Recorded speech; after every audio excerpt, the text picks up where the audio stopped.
Say you just got a brand new pair of Audio-Technica M50Xs or M40Xs. They're monitoring headphones, and they're a great pair of headphones. You can put D-brand skins on them, which is what I did. And I would recommend this brand of headphones to anyone.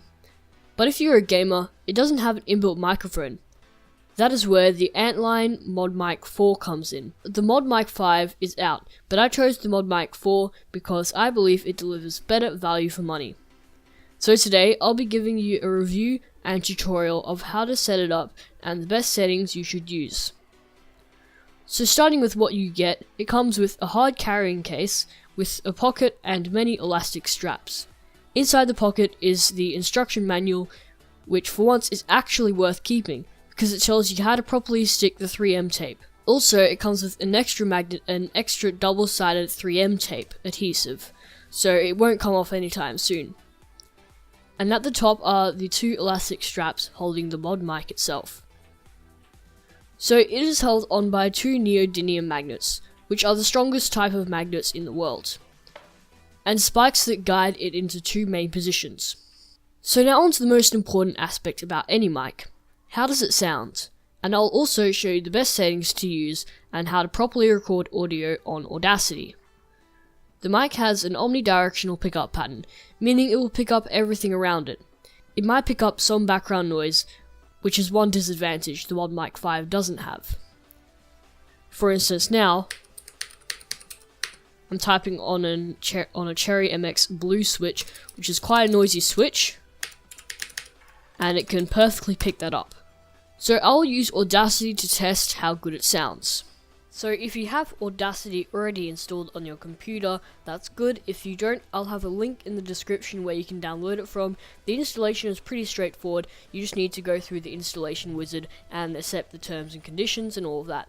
So you want the microphone level to be at this level. So if I talk normally like that, that is around about a good level. But don't take note of this, because this can actually change depending on what computer you have and the quality of your sound card. So if I start a recording now, this is a test of the Antlion Mod Mic 4.0. It's a great budget microphone. It doesn't use up any desk space. It just clips onto your headphones, and it's a good microphone. So yep, that's a test sample. For recording in Audacity, that's a good level to have. You don't want it to be peaking and maybe clipping, because that will make it sound really bad. So at this level, it's quite good. Now what you want to do is, if you want to get rid of this background noise, because like I said, it's an omnidirectional pickup pattern, if you just select where you haven't spoken, this is when it helps to have an empty space at the very beginning where you can easily select it. I didn't do that, so if you just select a part in there and go Effect, Noise Reduction, and you step 1, select a few seconds of just noise so Audacity knows what to filter out, get noise profile. Then you have to select the entire thing, which you do by clicking there. Go Effect, Noise Reduction, step 2, select all of the audio you want filtered, choose how much noise you want to filter out, then click OK. The default settings is actually usually okay. If you actually want to change that around, you can do that, but I will just leave it how it is. Then if you hit OK, that should filter out the noise. It's just, I didn't have much of a profile to select, so I don't know how well that worked. I'm pretty sure. How about if we play that?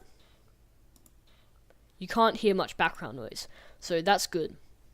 Now, if you want to make it sound better, like have more bass in the audio recording, what you can actually do is go into equalization. I copied this profile off of a YouTuber called Takstar. I'll have his video that he says how he records his audio in the description below as well. Also, not a paid promotion, because, you know, why would I be giving him a shout out when he has more than 1 million subscribers? So basically, you want to make it up to 6 decibels. And then at 100 hertz, the one that's highlighted, like a bit in bold, not highlighted, you want to drop it down to all the way in between 400 and 600 hertz, in between those. So right there, you want to drop it down to 0 decibels, and then right at 3000 to 4000 hertz you want it to jump back up to 6 decibels again, and then go flat from there on. You can also select or save a profile. So I saved a profile called YT, short for YouTube, and that's what I'll be using. So if I hit OK, that changes and it'll probably sound better. I'll have a side-by-side comparison after I finish editing this. Also, you can normalize it to give it a nice equal sound. So if you leave it at default settings, it's usually fine, but if you hit OK, then that makes it a bit higher. That's probably what it does, is it automatically makes it the max volume that it can be without peaking. So that means that you get a nice loud sound. So I'll have these side by side. This is a test of the Antlion Mod Mic 4.0. It's a great budget microphone. This is a test of the Antlion Mod Mic 4.0. It's a great budget microphone. Let's just go File, Export Audio. You can set it as an MP3, but it has to have a separate file extension, so I will just leave it as WAV, a Microsoft sign, yep, that thing. Save. Okay, that is in there, because I actually already did all this recording, but for some reason it randomly deleted. Don't know why that happened, but it happened, so...